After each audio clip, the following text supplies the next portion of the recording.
Hello students. आज हम पढ़ने वाले हैं सोडियम हाइड्रोक्साइड के बारे में। सोडियम हाइड्रोक्साइड को कॉस्टिक सोडा भी कहा जाता है।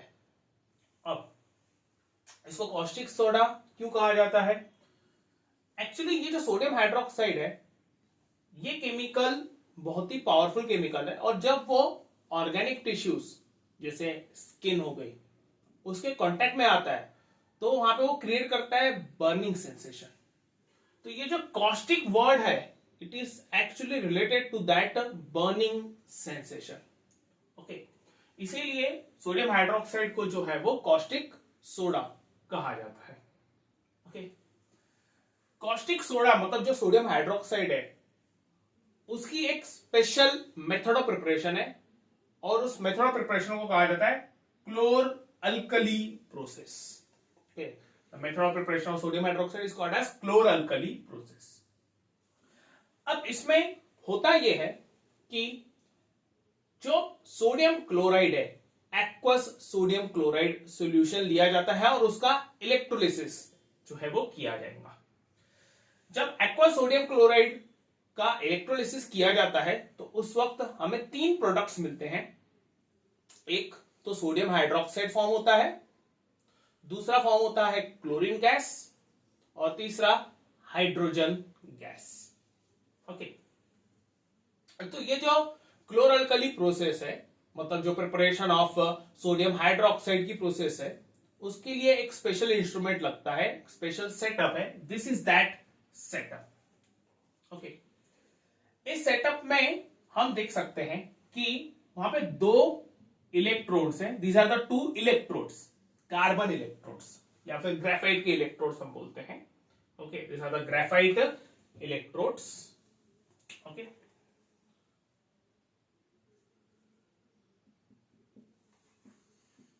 यहां पे ग्रेफाइट इलेक्ट्रोड। ग्रेफाइट इलेक्ट्रोड इसीलिए क्योंकि graphite is a good conductor of electricity. Okay, और वो कनेक्टेड है एक बैटरी को। बैटरी में दो टर्मिनल्स रहते हैं, पॉजिटिव और नेगेटिव टर्मिनल। एक इलेक्ट्रोड कनेक्टेड है बैटरी के पॉजिटिव टर्मिनल को, दूसरा इलेक्ट्रोड कनेक्टेड है बैटरी के नेगेटिव टर्मिनल को। जो पॉजिटिव टर्मिनल को कनेक्टेड है उसको हम बोलते हैं anode, so this is anode. और जो इलेक्ट्रोड बैटरी के नेगेटिव टर्मिनल को अटैच्ड है उसको हम बोलते हैं cathode, so this is cathode. Okay, अब होता यह है कि इस पर्टिकुलर कंटेनर में हम एक सॉल्यूशन फिल करते हैं। कौन सा सॉल्यूशन? एक्वस सोडियम क्लोराइड का सॉल्यूशन, जिसको हम बोलते हैं brine. Okay, brine. Aqueous sodium chloride is called as brine, BRINE। Okay, और इसी के साथ साथ ये कंटेनर में बीच में एक मेम्ब्रेन रहती है। ओके, एक पार्टीशन रहता है। ओके, इस पार्टीशन के थ्रू, इस मेम्ब्रेन के थ्रू क्या होते हैं, जो अंदर में आयंस फॉर्म होते हैं। जैसे फॉर एग्जांपल हम NaCl का एक्वा सॉल्यूशन ले रहे हैं तो वहां पे Na positive ion, Cl negative ion, और फिर वाटर भी है तो वाटर भी डिसोसिएट होकर H positive ion, OH negative ion वहां पे फॉर्म करता है। तो वो जो आयंस रहते हैं, आयंस का वहां पे मूवमेंट होता है through this semi permeable membrane. Okay, clear? Now इस केस में जब वहां पे एक कंटेनर में सॉल्यूशन लिया जाता है और उसमें इलेक्ट्रोड्स डिप करने के बाद करंट पास की जाती है, तो जब करंट पास होती है तो उस वक्त रिएक्शन होती है वहां पर, और रिएक्शन के बाद जो रिक्वायर्ड प्रोडक्ट्स है वो हमें मिलते हैं, that is NaOH, hydrogen gas और क्लोरीन गैस। Okay, clear? अब इसमें जब हम ये ब्राइन मतलब कि aqua solution of sodium chloride लेते हैं, तो जैसे मैंने बोला सबसे पहले तो वहां पे चार आयंस फॉर्म होंगे। जो NaCl है, NaCl डिसोसिएट होके Na पॉजिटिव और Cl नेगेटिव बनाता है, और जो वाटर है वो डिसोसिएट होके H पॉजिटिव और OH नेगेटिव फॉर्म करता है। जब यहां पे करंट पास की जाती है, जब स्विच ऑन किया जाता है और करंट पास की जाती है, तो जो नेगेटिव आयंस है, नेगेटिव आयंस मतलब Cl नेगेटिव और OH नेगेटिव, वो अट्रैक्ट होते हैं एनोड मतलब पॉजिटिव इलेक्ट्रोड के ऊपर, और जो पॉजिटिव आयंस है वो अट्रैक्ट होते हैं कैथोड, मतलब निगेटिव इलेक्ट्रोड के ऊपर। Okay, clear. जब यहां पे Na पॉजिटिव और Cl नेगेटिव कैथोड की तरफ अट्रैक्ट होते हैं तो वो इलेक्ट्रॉन्स गेन करते हैं।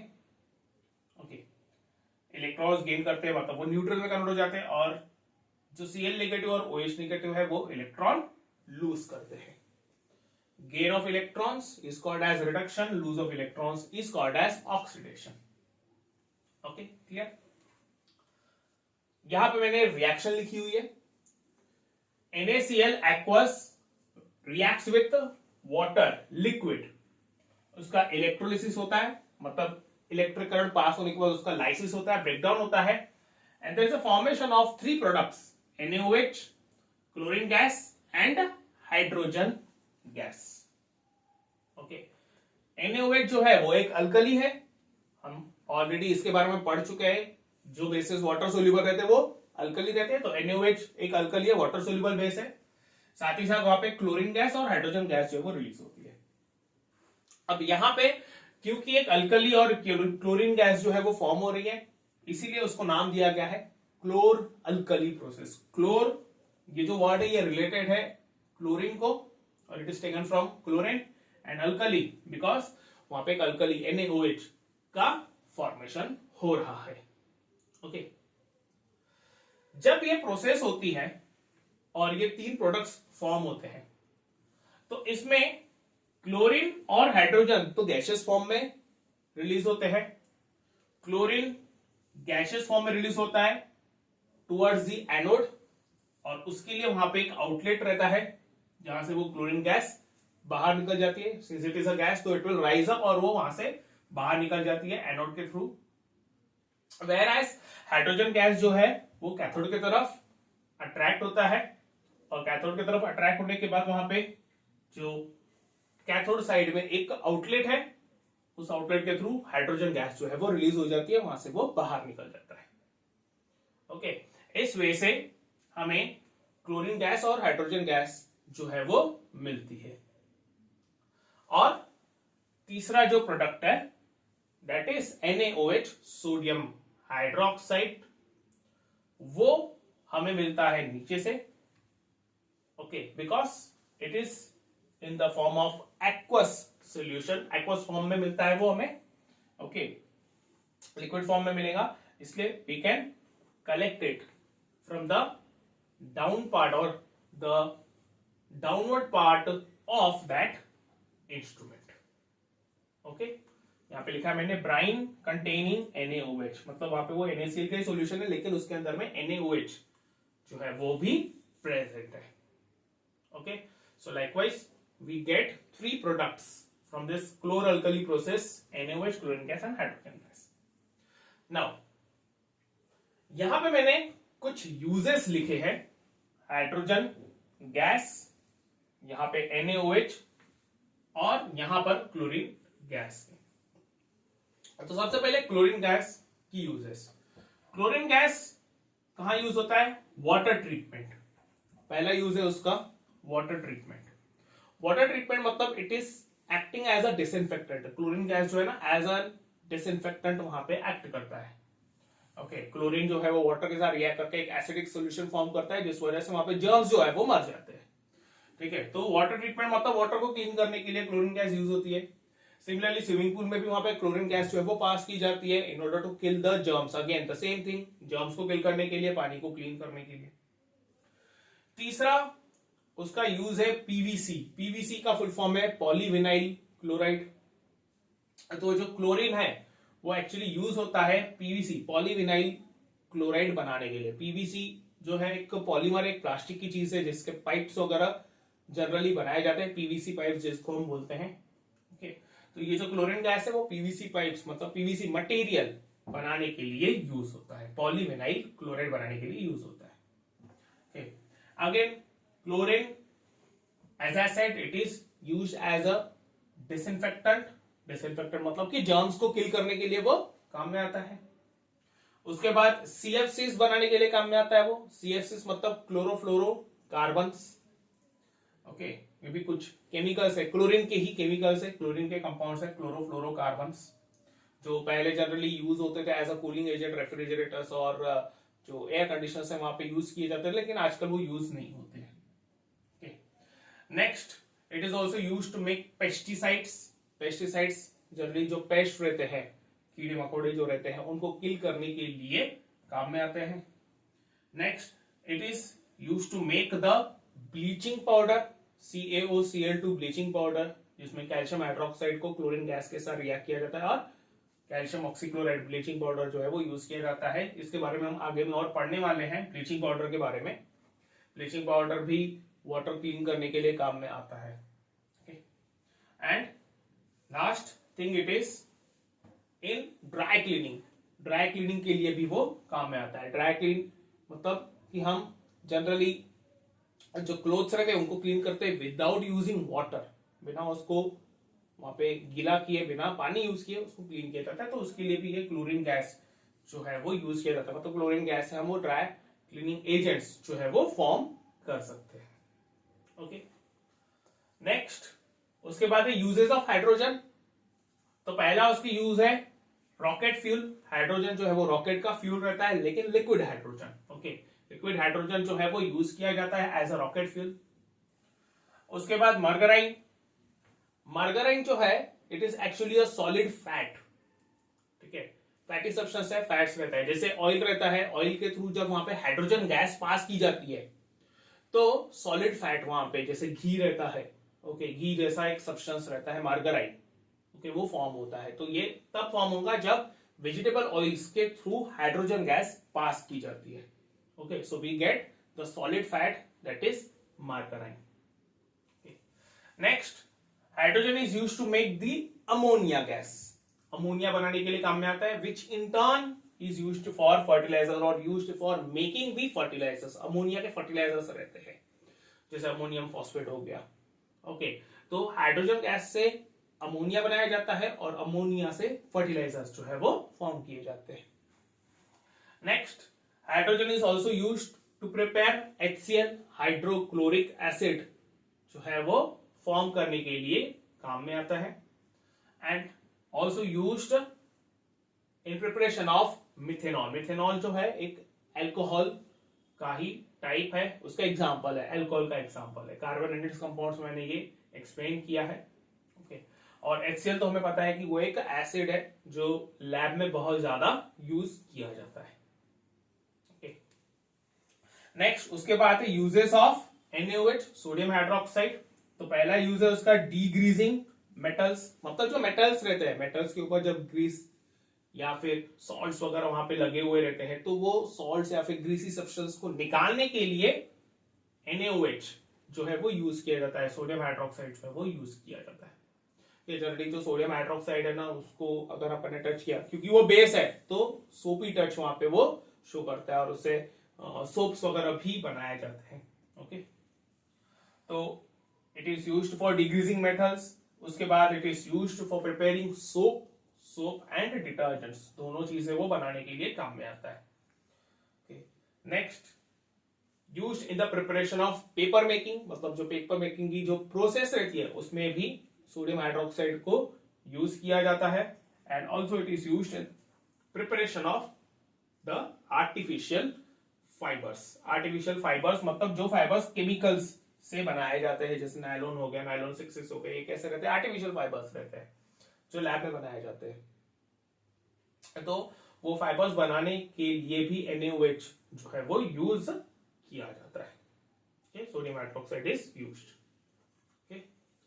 नेक्स्ट, उसके बाद उसकी प्रॉपर्टीज ये होगी, उसकी मेथड ऑफ प्रिपरेशन। अब उसकी प्रॉपर्टीज, NaOH की प्रॉपर्टीज क्या है? तो पहली प्रॉपर्टी ये है क्योंकि वो अल्कली है तो it is highly soluble in water. Okay, water में बहुत ज्यादा सोल्यूबल है, बट इट इज कोरोसिव। मतलब अगर वो स्किन के कांटेक्ट में आ रहा है तो स्किन को बर्न कर सकता है, मेटल के कांटेक्ट में आ गया तो मेटल को भी वो बर्न कर सकता है, क्लोथ्स को बर्न कर सकता है। सो it is having a corrosive nature and it is सोपी टू टच। ओके, हम उसको अगर टच करेंगे तो सोप जैसी फीलिंग, मतलब वहां पे वो जो चिकनाहट रहती है वो वहां पे फील होता है। ओके, दूसरी प्रॉपर्टी है when sodium hydroxide reacts with a metal, जैसे यहाँ पे मैंने जिंक ले लिया, जिंक एक मेटल ले लिया, तो वो फॉर्म करता है वहां पे सॉल्ट और hydrogen gas. Okay, so zinc it is reacting with sodium hydroxide to form Na2ZnO2 plus H2, इसका नाम है sodium zincate. Okay, sodium zincate, okay, ZINCATE, sodium zincate वहां पे फॉर्म होता है और साथ ही साथ वहां पे हाइड्रोजन गैस जो है वो रिलीज होती है। Okay, next NaOH when it reacts with ammonium chloride NH4Cl, और उसको अपन हीट करते हैं तो वो फॉर्म करता है वहां पे sodium chloride, ammonia gas and water. Okay, यहाँ पे जो अमोनियम क्लोराइड है, हमने लास्ट लेक्चर में भी देखा था, अमोनियम क्लोराइड वो एक सॉल्ट है and it is an acidic salt, वो एक एसिडिक सॉल्ट है। क्यों?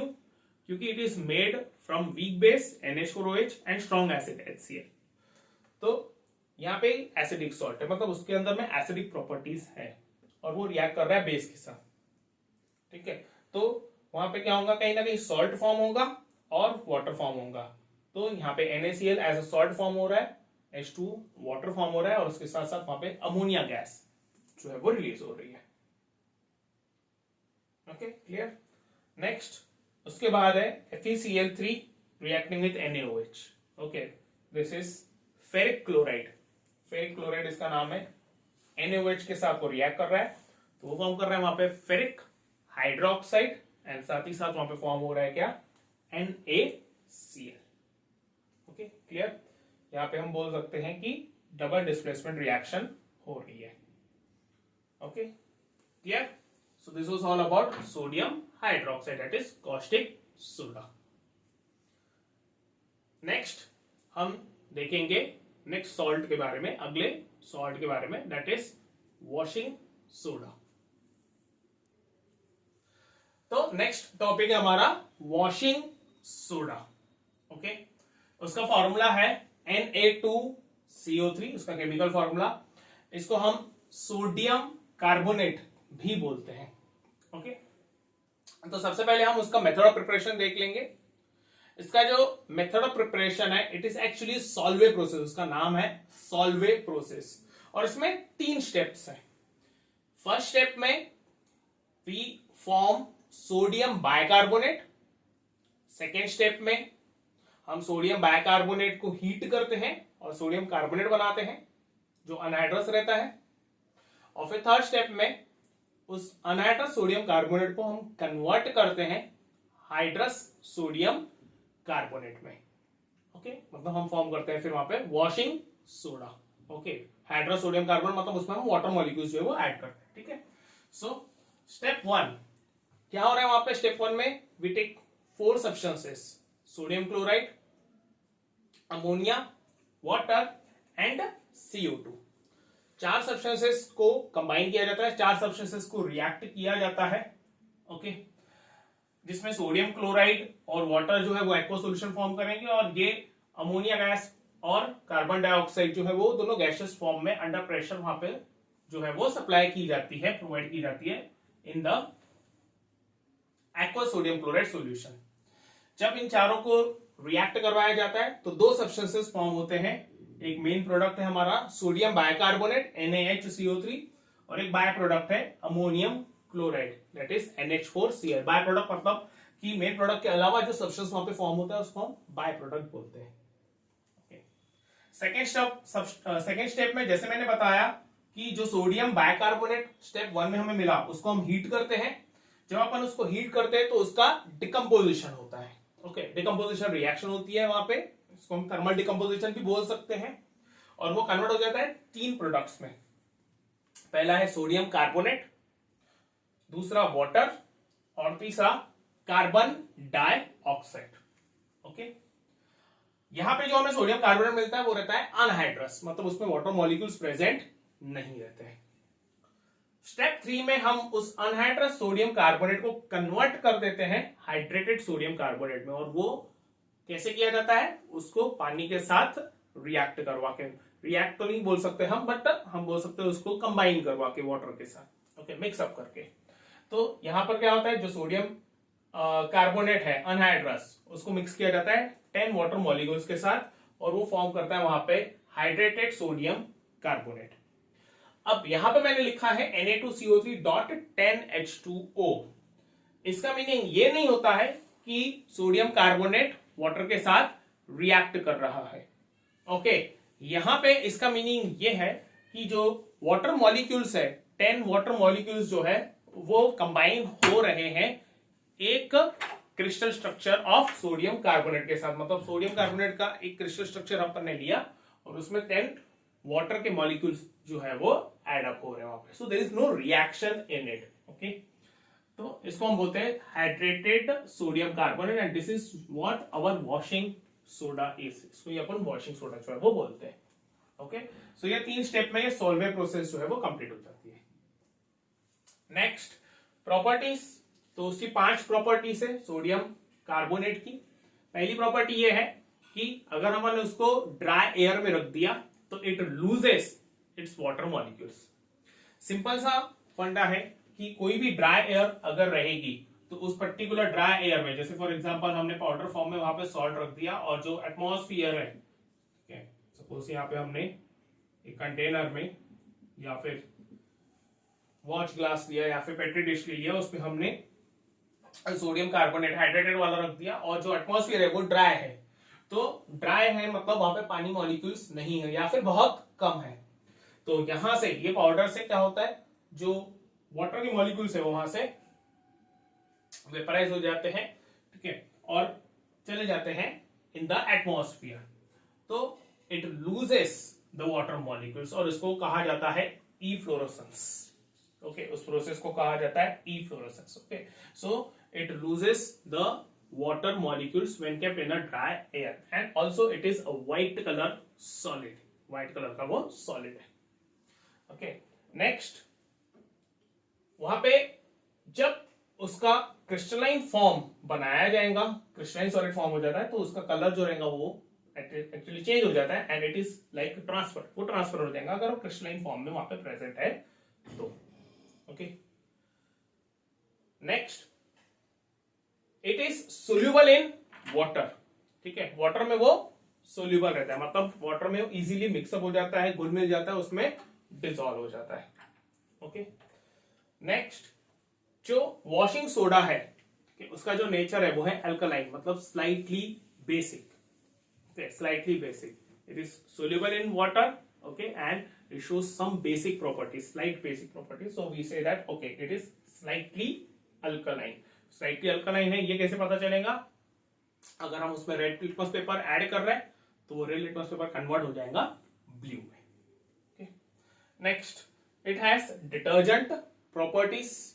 डिटर्जेंट प्रॉपर्टीज मतलब उसके पास ऐसी प्रॉपर्टीज है जिससे वो क्या कर सकता है, कोई भी सब्सटेंस को क्लीन कर सकता है। Okay, clean in the sense कि अगर कोई सब्सटेंस पे डर्ट या फिर ग्रीजी सब्सटेंस लगा हुआ है तो उसको वो इजीली क्लीन कर सकता है, hence it is having the detergent properties. Normally जो हम डिटर्जेंट्स वगैरह यूज करते हैं उसका काम क्या रहता है कि जो क्लोथ्स वगैरह रहते हैं या फिर जो खराब चीजें रहती है वहां से वो डर्ट वगैरह जो है वो रिमूव करता है, ग्रीजी मटेरियल को वो रिमूव करता है। सेम चीज वॉशिंग सोडा जो है वहां पे वो बताता है कि वहां पे it will remove the dirt, it will remove the greasy substances which is present on the various clothes or any substance, any dirty substance. Next उसकी uses, तो पहला use है इसका, it is used in the manufacture of soap, glass, paper and caustic soda. Soap बनाने की process में ये काम में आता है, ग्लास बनाने की प्रोसेस में, कांच वगैरह बनाने के प्रोसेस में भी ये काम में आता है, पेपर बनाने के प्रोसेस में काम में आता है, और साथ ही साथ वहां पे जो कॉस्टिक सोडा है, कॉस्टिक सोडा मतलब सोडियम हाइड्रोक्साइड, थोड़ी देर पहले हमने देखा था, उसके बनाने के प्रोसेस में भी ये काम में आएगा। Next in textile and petroleum refining, textile industries और पेट्रोलियम इंडस्ट्रीज में जो उनके मेन प्रोडक्ट्स रहते हैं, सब्सटेंसेस रहते हैं, उनके रिफाइनिंग प्रोसेस में, रिफाइनिंग मतलब उसमें से जो इंप्यूरिटीज वगैरह रहती है वो इंप्यूरिटीज रिमूव करने के लिए ये सोडियम कार्बोनेट को यूज किया जाता है। Next removal of permanent hardness of water. अब ये जो उसका यूज है बहुत ही इंपॉर्टेंट यूज है, removal of permanent hardness of water. तो इसमें क्या होता है कि सबसे पहले तो हार्डनेस ऑफ वाटर, उसका मीनिंग क्या रहता है? दो प्रकार के वाटर रहते हैं, एक रहता है हार्ड वाटर और एक रहता है सॉफ्ट वाटर। हार्ड वाटर मतलब ऐसा वाटर जिसमें जनरली कैल्शियम और मैग्नीशियम के सॉल्ट्स प्रेजेंट रहते हैं, डिसॉल्व्ड फॉर्म में प्रेजेंट रहते हैं, ठीक है। जैसे for example calcium sulphate, calcium sulphate, magnesium sulphate, ठीक है, ये डिसॉल्व्ड फॉर्म में वहां पे प्रेजेंट रहते हैं। डिसॉल्व्ड फॉर्म में मतलब वहां पे आयंस प्रेजेंट रहेंगे, कैल्शियम आयंस और मैग्नीशियम आयंस जो है वो प्रेजेंट रहते हैं। अब जब इसमें वॉशिंग सोडा मतलब कि सोडियम कार्बोनेट ऐड किया जाता है, ओके, तो होता यह है कि ये जो कार्बोनेट है ये रिएक्ट करता है कैल्शियम के साथ और मैग्नीशियम के साथ, और कैल्शियम के साथ रिएक्ट करने के बाद वो बनाता है कैल्शियम कार्बोनेट, मैग्नीशियम के साथ रिएक्ट करके वो बनाता है मैग्नीशियम कार्बोनेट, ओके, और ये सोडियम सल्फेट के साथ कंबाइन होकर बनाता है सोडियम सल्फेट। अब वहां पे जो कैल्शियम कार्बोनेट और मैग्नीशियम कार्बोनेट है वो नीचे में सेटल हो जाते हैं, मतलब वो डिसॉल्व नहीं रहते हैं, वो प्रेसिपिटेट बन के नीचे में सेटल हो जाते हैं, इनसोल्युबल सब्सटेंस वो फॉर्म करते हैं। तो हुआ ये कि वो जो पानी में कैल्शियम और मैग्नीशियम के आयंस पहले मिक्सअप थे, अब वो कार्बोनेट के साथ कंबाइन होकर कैल्शियम कार्बोनेट मैग्नीशियम कार्बोनेट बना लिया उन्होंने, और वो नीचे में सेटल हो गए सॉलिड फॉर्म में, और वो डिसॉल्व नहीं होते। तो हम क्या कर सकते हैं, वहां पर वो पानी को फिर फिल्टर कर सकते हैं। जब अपन फिल्टर कर देंगे तो वो जो इनसोल्युबल सॉलिड है वहां पे कैल्शियम कार्बोनेट और मैग्नीशियम कार्बोनेट, वो वहां से निकल जाता है, मतलब कैल्शियम और मैग्नीशियम दोनों चीजें वहां से निकल जाएंगी, वहां पे बचेगा क्या, सोडियम आयंस और सल्फेट आयंस। हेंस वो जो हार्ड वाटर है उसको हम कन्वर्ट कर सकते हैं सॉफ्ट वाटर में। जैसे मैंने बोला कि हार्ड वाटर इसलिए हार्ड कहा जाता है उसको क्योंकि उसमें कैल्शियम और मैग्नीशियम के आयंस प्रेजेंट रहते हैं। तो हमने अगर एक बार कैल्शियम और मैग्नीशियम के आयंस वहां से निकाल दिए तो वो हार्ड वाटर जो है वो सॉफ्ट वाटर में कन्वर्ट हो जाता है, ठीक है। Next, as a cleaning agent, जैसे मैंने बताया था प्रॉपर्टीज में कि उसके अंदर भी डिटर्जेंट प्रॉपर्टीज है, इसका मतलब वो सब्सटेंसेस को क्लीन करने के लिए, डर्ट वगैरह ग्रीसी सब्सटेंसेस को क्लीन करने के लिए वो काम में आता है, ठीक है। तो एज अ क्लीनिंग एजेंट हम यूज कर सकते हैं। उसके बाद नेक्स्ट है प्रिपरेशन ऑफ बोरैक्स। बोरैक्स का फॉर्मूला है Na2B4O7 10H2O। अब ये जो बोरैक्स है वो भी एक प्रकार से हार्डनेस ऑफ वाटर, वाटर की हार्डनेस को रिमूव करने के लिए काम में आता है, ओके। तो ये थे uses of washing soda. Next हम देखेंगे बेकिंग सोडा। सो नेक्स्ट हमारा टॉपिक है sodium hydrogen carbonate, also called as baking soda, और इसका फॉर्मूला है NaHCO3, ओके।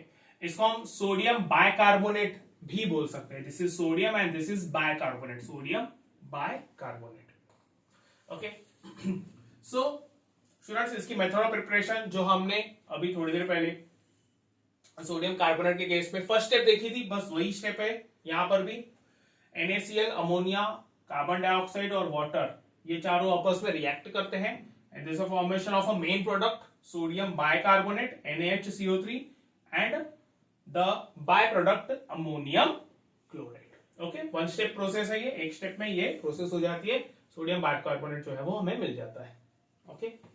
नेक्स्ट प्रॉपर्टीज, तो पहली प्रॉपर्टी है कि it is a mild base, mild यानी वीक, ठीक है, वीक बेस है, मतलब उसके अंदर में बेसिक प्रॉपर्टीज है, okay, basic properties. Non corrosive, ठीक है, नॉन कोरोसिव मतलब ये कोरोजन कॉज नहीं करता है, डैमेजिंग इफेक्ट शो नहीं करता है, ओके।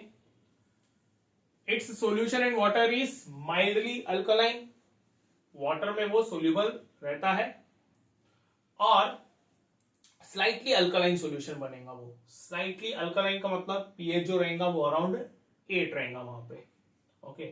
पीएच में वैल्यू, पीएच की जितनी बढ़ती है बेसिक प्रॉपर्टी उतनी वहां पे बढ़ती जाती है, ठीक है। तो यहाँ पे 8 के आसपास रहेगा। 7 पे पीएच जो रहता है वो न्यूट्रल रहता है, और 8 पे स्लाइटली अल्कलाइन रहता है, तो अराउंड 8 या फिर 9 भी बोल सकते हो, इस रेंज में जनरली उसकी पीएच वैल्यू रहेगी। सो it is mildly alkaline, okay.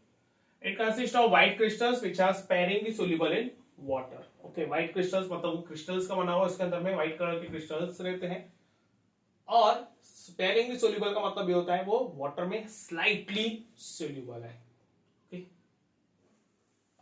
Third property, जब हम सोडियम कार्बोनेट को हीट करते हैं तो उसका थर्मल डिकम्पोजिशन होता है, और थर्मल डिकम्पोजिशन होने के बाद वहां पे सोडियम कार्बोनेट, वाटर और कार्बन डाइऑक्साइड गैस जो है वो रिलीज होती है। ये भी रिएक्शन अभी थोड़ी देर पहले हमने सोडियम कार्बोनेट के केस में देखी थी, जो स्टेप 2 थी वहां पे हमने देखा था सॉल्वेट प्रोसेस में, ये स्टेप देखा था। Sodium bicarbonate, it is heated and it forms sodium carbonate, water and carbon dioxide.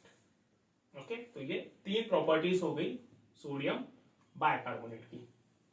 Next उसकी यूजेस, तो उसकी यूजेस जो है वो बहुत इंपॉर्टेंट है। सबसे पहला उसका यूज है कि it is mixed with an edible acid to form baking powder. Okay, अब स्टूडेंट्स ये ध्यान रखना, बेकिंग सोडा और बेकिंग पाउडर में फर्क है। बेकिंग सोडा मतलब NaHCO3 और बेकिंग पाउडर मतलब क्या होता है, जब हम बेकिंग सोडा को कोई mild acid, edible acid, edible का मतलब ईटेबल, ठीक है, जो चीज अपन खा सकते हैं, ओके, उसको एडिबल कहा जाता है। तो जब हम बेकिंग सोडा को एडिबल एसिड के साथ रिएक्ट करते हैं तो हमें मिलता है baking powder.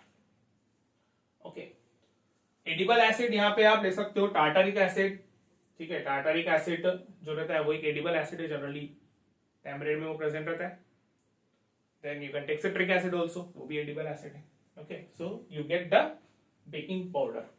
Okay, sodium bicarbonate, baking soda H positive के साथ रिएक्ट करके वाटर, CO2 और सोडियम सॉल्ट ऑफ एसिड वो फॉर्म कर रहा है।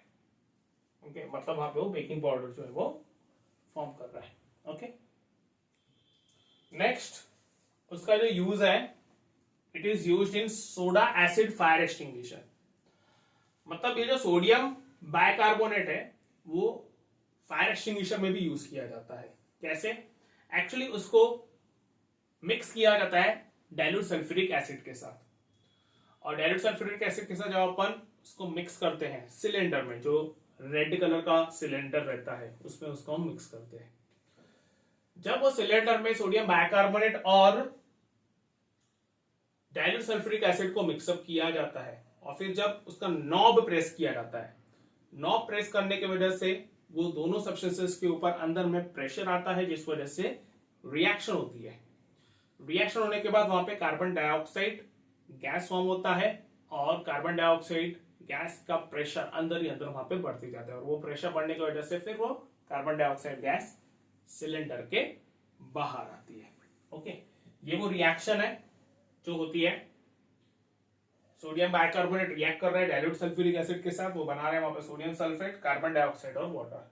यही वो कार्बन डाइऑक्साइड गैस है जो सिलेंडर के बाहर आती है with pressure, with high pressure, और फिर उससे क्या होता है, जो आग है वो बुझ जाती है। ठीक है सर, कार्बन डाइऑक्साइड गैस जो है वो हेवी रहने की वजह से क्या करती है, वहां पे जो ऑक्सीजन प्रेजेंट रहता है, जो सब्सटेंस वहां पे बर्न हो रहा है, वहां पे जो ऑक्सीजन प्रेजेंट रहता है, वो ऑक्सीजन गैस को कार्बन डाइऑक्साइड गैस क्या करती है, रिप्लेस और डिस्प्लेस कर लेती है। ठीक है, डिस्प्लेस करने की वजह से वहां पे ऑक्सीजन बचता नहीं है, जिस वजह से आग जो है वो बुझ जाती है। Since oxygen is the supporter of the combustion, oxygen वहां पे ना होने की वजह से आग वहां पे बुझ जाती है। ओके, उसके बाद लास्ट उसका application, it is used as an antacid. Baking soda है तो एज एन एंटासिड भी वहां पे वो यूज किया जाता है, मतलब एसिडिटी को रिलीव करने के लिए भी वो यूज किया जाता है। ठीक है, जब एसिडिटी होती है तो स्टमक के अंदर में एक्सेस एसिड आ जाता है। स्टमक के अंदर में ऑलरेडी HCl तो रहता ही है प्रेजेंट, जो कि डाइजेशन प्रोसेस के लिए काम में आता है, लेकिन एसिडिटी के वक्त उसका अमाउंट थोड़ा सा बढ़ जाता है।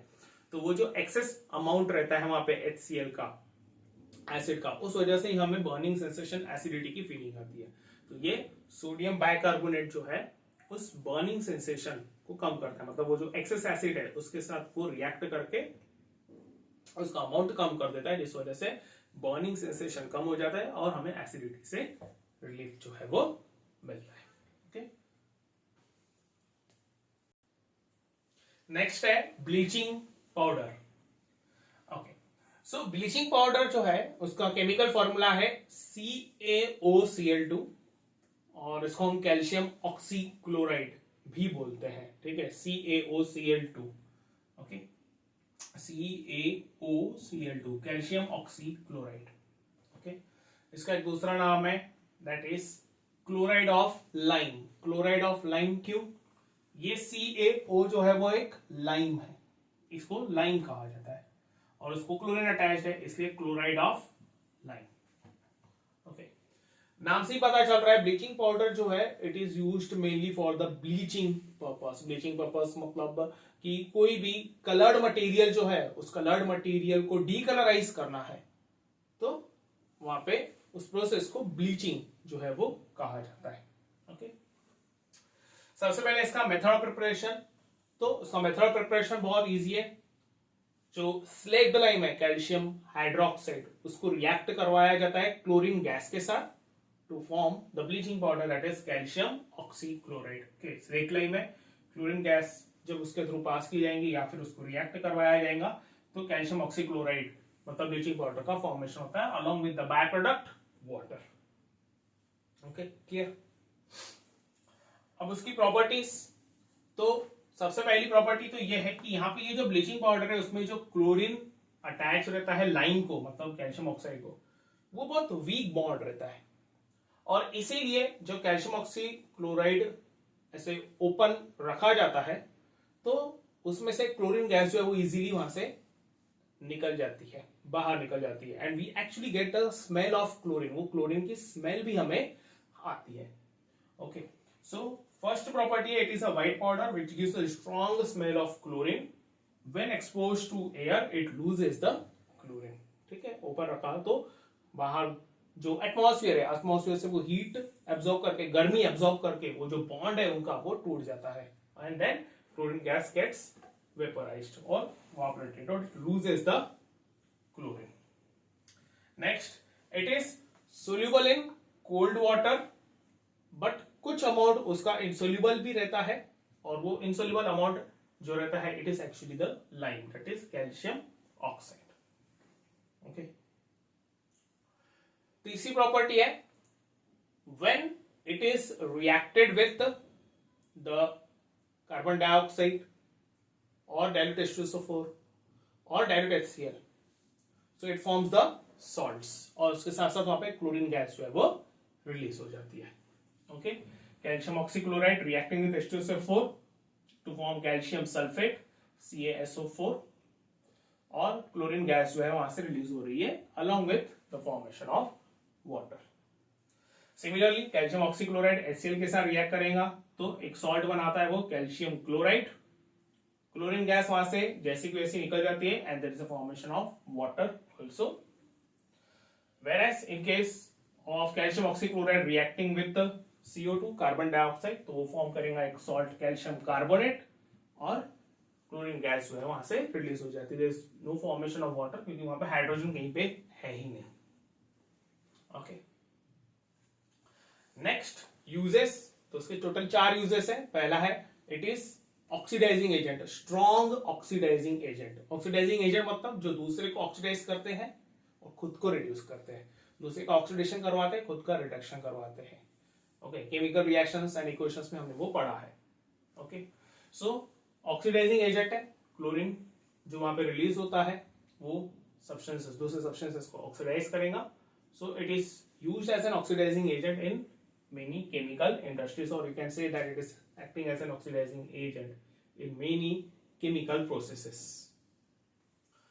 Next, second है it is used to disinfect the water, drinking water.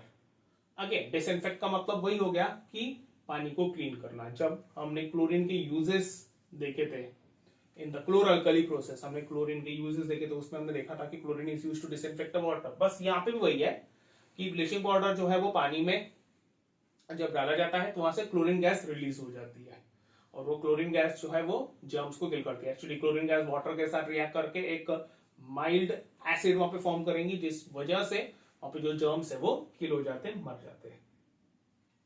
Third उसका एप्लीकेशन है it is used to prepare chloroform CHCl3 which is again a laboratory chemical, chemistry lab में जो है CHCl3 क्लोरोफॉर्म जो है वो बहुत सारे केमिकल प्रोसेसेस में यूज किया जाता है।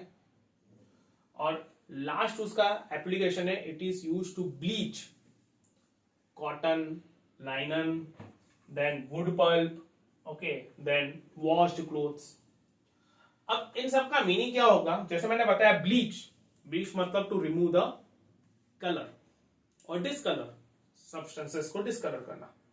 तो जनरली जो कॉटन और लाइनन रहता है उनको ब्राइट बनाने के लिए, उनको बहुत ज्यादा व्हाइटिश बनाने के लिए उनके थ्रू ये ब्लीचिंग पाउडर जो है वो पास किया जाता है। मतलब उनको वहां पे सब्सटेंसेस कॉटन और लाइनन को जो है वो मिक्स किया जाता है ब्लीचिंग पाउडर के साथ, उसके सॉल्यूशन के साथ। तो क्या होता है, जो कॉटन और लाइनन है वो बहुत ज्यादा व्हाइट बन जाते हैं, क्योंकि उस पे जो स्टेन्स लगे हुए रहते हैं या फिर जो भी कलरिंग मटेरियल उस पे लगा हुआ रहेगा वो पूरा वहां से निकल जाता है because of the bleaching powder, और वो व्हाइट बन जाते हैं। सिमिलरली वुड पल्प जो जनरली पेपर इंडस्ट्रीज में यूज किया जाता है, वुड पल्प का मतलब ये होता है कि जो वुड रहता है, जो लकड़ा रहता है, हमें पता है कि वुड से पेपर बनता है, लकड़े से जो है पेपर बनता है, तो उसका जो सॉफ्ट पार्ट रहता है ऊपर जो का जो बार्क रहता है, वो बार्क निकालने के बाद अंदर में जो सॉफ्ट पल्पी पार्ट रहता है उससे एक्चुअली पेपर बनता है। तो वो जो सॉफ्ट पल्पी पार्ट है उसको ब्लीच किया जाता है, मतलब उसको डिसकलर किया जाता है, ताकि जो पेपर हम बना रहे हैं वो भी कैसे बने, व्हाइटिश बने। वुड पल्प से ही पेपर बनेगा, तो वुड पल्प जितना वहां पे व्हाइटिश रहेगा तो बेसिक बात है पेपर भी वहां पे उतना व्हाइटिश बनेगा। तो that's why it is used to bleach the wood pulp, that is increasing the brightness. और लास्ट मैंने जैसे बोला कि for bleaching the washed clothes, तो जो लॉन्ड्री रहती है वहां पे जब क्लोथ्स जाते हैं धोने के लिए, तो वहां पे बहुत सारे ऐसे कपड़े रहते हैं कि उसपे बहुत डीप स्टेन लगा हुआ रहता है, बहुत गहरा दाग वगैरह लगा हुआ रहता है, तो वो दाग को निकालने के लिए वहां पे ब्लीचिंग पाउडर जो है वो यूज किया जाता है, ताकि वो दाग को, उस स्टेन को वो क्या कर सके, मिनिमाइज कर सके, ओके, उस कलर को कम से कम कर सके। So this are the uses of bleaching powder. Next है plaster of Paris. So next हमारा टॉपिक है प्लास्टर ऑफ पेरिस, जिसको हम शॉर्ट में पीओपी भी बोलते हैं, ओके। तो प्लास्टर ऑफ पेरिस जो है it is actually calcium sulphate hemihydrate, मतलब उसमें कैल्शियम सल्फेट रहता है और कैल्शियम सल्फेट में हाफ मॉलिक्यूल वाटर का रहेगा। हेमीहाइड्रेट मतलब हाफ वाटर मॉलिक्यूल, ओके। अब आप लोग कंफ्यूज हो रहे होंगे कि हाफ वाटर मॉलिक्यूल कैसे रह सकता है। एक्चुअली हाफ वाटर मॉलिक्यूल वहां पे तो कभी फॉर्म हो नहीं सकता, रह नहीं सकता है। वहां पे जब पीओपी बनता है तो दो कैल्शियम सल्फेट के मॉलिक्यूल्स जो है वो कंबाइन होते हैं, तो उस केस में फिर कैल्शियम सल्फेट को हम लिखते हैं, या फिर पीओपी को हम लिखते हैं ट्वाइस CaSO4.H2, मतलब दो CaSO4 के मॉलिक्यूल्स और उसमें एक वाटर का मॉलिक्यूल। हालांकि उसका formula CaSO4 dot half H2O ही है, बट हाफ H2O कभी रहता नहीं है, इसलिए हम उसको CaSO4 ट्वाइस H2O जो है वो लिखते हैं, CaSO4H2O, sorry, Ca twice CaSO4H2 like this, okay now तो जैसे मैंने बताया जनरली इसको हम पीओपी बोलते हैं, प्लास्टर ऑफ पेरिस। अब ये जो नाम है प्लास्टर ऑफ पेरिस ये आया कहां से, तो एक्चुअली में ये जो प्लास्टर ऑफ पेरिस है ये बनाया जाता है जिप्सम से, ओके। जिप्सम उसका स्टार्टिंग मटेरियल रहता है और वो जिप्सम को हीट किया जाता है तब जाके बनता है, और ये जो जिप्सम है ये फाउंड हुआ था पेरिस में, ओके, इसीलिए उसको नाम दिया गया है प्लास्टर ऑफ पेरिस, ओके। अब उसको हम प्रिपेयर कैसे करेंगे, तो प्रिपरेशन में जो जिप्सम है, जिप्सम का फॉर्मूला है CaSO4.2H2O, यहां पे मैंने लिखा है CaSO4.2H2O, इसको हम कैल्शियम सल्फेट डाइहाइड्रेट भी बोलते हैं। तो ये जो जिप्सम है ये जिप्सम को हीट किया जाता है टू अबाउट 100 डिग्री सेल्सियस, ठीक है, it is heated to about 100 degree Celsius in a furnace और इन अ किल, ठीक है। किल मतलब फर्नेस मतलब की भट्टी, ठीक है, जो भट्टी रहती है, ज्यादा टेम्परेचर हमें वहीं पे भट्टी में ही जो है वो देखने को मिलती है। तो एक किल जो है या फिर जो फर्नेस है उसमें जिप्सम जो है वो लिया जाता है और उसको अबाउट 100 डिग्री सेल्सियस मतलब 373 केल्विन तक के उसको हीट किया जाता है। जब उतने टेम्परेचर पे उसको हीट किया जाता है जिप्सम को, तो उसके पास जो वाटर मॉलिक्यूल्स है, जितने भी उसके वाटर मॉलिक्यूल्स है, उसके 3/4 वाटर मॉलिक्यूल्स वहां से इवापोरेट हो जाते हैं और बचता है हाफ वाटर मॉलिक्यूल। जैसे फॉर एग्जांपल हमने CSO4 dot twice H2O gypsum वहां पे लिया, तो उसमें 2 H2O के मॉलिक्यूल्स है। तो जब अपन उसको 100 डिग्री सेल्सियस तक के हीट करते हैं तो उसमें से 3/4 वाटर मॉलिक्यूल्स मतलब 1.5 डेड वाटर मॉलिक्यूल जो है वहां से इवापोरेट हो जाता है और बचता क्या है वहां पे CSO4 डॉट हाफ H2O मतलब कि POP का फॉर्मेशन होता है। अब यहां पर इसकी जो प्रॉपर्टीज है वो कंप्लीटली डिफरेंट हो जाती है as compare to gypsum. Okay, हमें पीओपी के बारे में पता है कि जो पीओपी है जनरली डेकोरेशन पर्पस के लिए काम में आता है, टॉयस वगैरह के लिए काम में आता है, वो मोल्ड भी होता है वहां पे, उसको पर शेप दे सकते हैं। तो ये प्रॉपर्टीज तभी आती है जब वहां पे उसके पास हाफ H2O मॉलिक्यूल वहां पे प्रेजेंट रहेगा। Okay, hence we say that the POP it is used for the decorative purpose. अब यहां पर एक प्रिकॉशन लिया जाता है कि जब हम पीओपी बनाते हैं तो उस वक्त जिप्सम को हीट 100 डिग्री सेल्सियस के अबाव नहीं करना चाहिए। ओके, पीओपी बनाने के लिए जिप्सम को हमें 100 डिग्री सेल्सियस तक के ही हीट करना चाहिए, 100 डिग्री सेल्सियस के अबाव टेम्परेचर नहीं जाना चाहिए। अदरवाइज क्या होता है कि वहां पे जितने भी वाटर मॉलिक्यूल्स रहते हैं वो सारे के सारे इवापोरेट हो जाते हैं, वाटर मॉलिक्यूल वहां पे बचता ही नहीं है।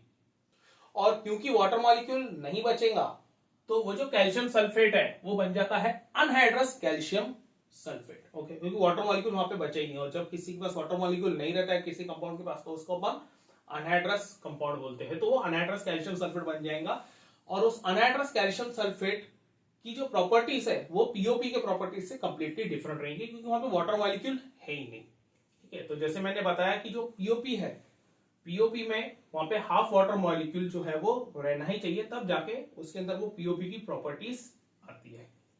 Okay, so if you are heating gypsum above 100 degree Celsius so it will become anhydrous, वो अनहाइड्रस बन जाएगा और उसको ही कहा जाता है dead burnt plaster. We call it as a dead burnt plaster. Okay, clear? Next उसकी प्रॉपर्टीज। तो पहली प्रॉपर्टी है पीओपी की, it is a white powder. ठीक है, पाउडर फॉर्म में रहता है और जनरली व्हाइट कलर का रहता है। ऑफ व्हाइट भी जनरली वहां पे हमें देखने को मिलता है, ऑफ व्हाइट पाउडर।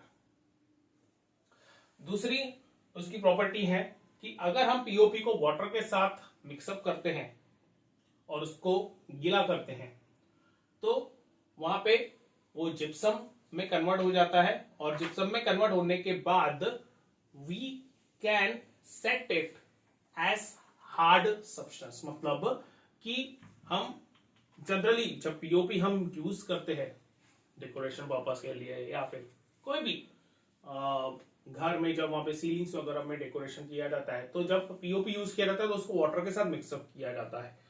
ठीक है, और वाटर के साथ मिक्सअप करने के बाद फिर उसको लगाया जाता है, उसको वहां पे शेप दिया जाता है। तो जब वाटर के साथ मिक्सअप किया जाता है तो वो कन्वर्ट हो जाता है जिप्सम में और उसके अंदर में जिप्सम की प्रॉपर्टीज आ जाती है। और जिप्सम की प्रॉपर्टी यह है कि it can be set as hard substance. ठीक है, वो ड्राई होने के बाद एक हार्ड सब्सटेंस में कन्वर्ट हो जाता है। ओके, सो ये उसकी प्रॉपर्टी के वजह से ही पीओपी डेकोरेशन पर्पस के लिए यूज होता है, since it is having the property of setting as a hard substance. Next उसकी यूजेस। तो पहला उसका यूज है, it is use in the laboratories for sealing the gaps in the various laboratory instruments. बहुत बार ऐसा हो जाता है, जैसे फॉर एग्जांपल ये टेस्ट ट्यूब है और उसके अंदर में हम अगर रबर कॉर्क जो है वो अप्लाई कर रहे हैं तो यहां से जो कॉर्नर्स रहती है वहां पे कभी कभी गैप्स आ जाती है। तो अगर सपोज इसमें रिएक्शन हो रही है और रिएक्शन में सपोज कोई सब्सटेंस वोलेटाइल है, तो वोलेटाइल रहने की वजह से और यहाँ पे गैप रहने की वजह से वहां से इवापोरेट हो जाता है, बाहर निकल जाता है, जिस वजह से रिएक्शन प्रॉपर्ली हो नहीं पाती। तो इसको अवॉइड करने के लिए वहां पे जो इंस्ट्रूमेंट है उसको सील पैक किया जाता है, और सील पैक किया जाता है यूजिंग दिस पीओपी। ओके, एक प्रिकॉशन ये भी लिया जाता है कि वहां की जो एयर है वो भी अंदर नहीं जानी चाहिए, इसलिए भी वहां पे सील पैक करना बहुत जरूरी है उन इंस्ट्रूमेंट्स को। Okay, so it is made air tight, okay, by sealing the air gaps. दूसरा एप्लीकेशन है, it is used in making toys, decorative materials, cosmetics, cast for statues, black board, chalk and the ornaments. Okay, ये सब चीजें बनाने के लिए काम में आता है। ये सब में वहां पे पीओपी जो है वो यूज किया जाता है। ओके, पीओपी से जो खिलौने रहते हैं, बच्चों के जो टॉयज रहते हैं वो बनाए जा सकते हैं, डेकोरेटिव मटेरियल्स बनाए जा सकते हैं, कॉस्मेटिक मटेरियल्स में भी कहीं ना कहीं थोड़ा बहुत वहां पे पीओपी जो है वो यूज किया जाता है। स्टैचूज बनाने के लिए पीओपी यूज किया जाता है, चौक भी बनाया जाता है पीओपी से। ओके, और कुछ ऑर्नामेंट्स भी वहां पे जो सस्ते वाले ऑर्नामेंट्स रहते हैं जनरली वो भी पीओपी का यूज करके वहां पे बनाया जाता है। ठीक है, next, it is used in the hospitals for setting the fractured bones. जब बोन्स फ्रैक्चर हो जाते हैं तो उस वक्त प्लास्टर चढ़ाया जाता है व्हाइट कलर का, तो वो व्हाइट कलर का प्लास्टर जो रहता है वो पीओपी ही रहता है। वो जब हार्ड मास में कन्वर्ट हो जाता है तो उससे क्या होता है, जो बोन्स है वो एक लेवल में आ जाती है। जो फ्रैक्चर्ड बोन्स रहती है, जो मूव हो चुकी है, जगह से मूवमेंट कर चुकी है, उस पर्टिकुलर पीओपी की वजह से, पीओपी की सेटिंग की वजह से वहां पे जो बोन्स है वो एक लेवल में आ जाते हैं, वो सेट हो जाते हैं।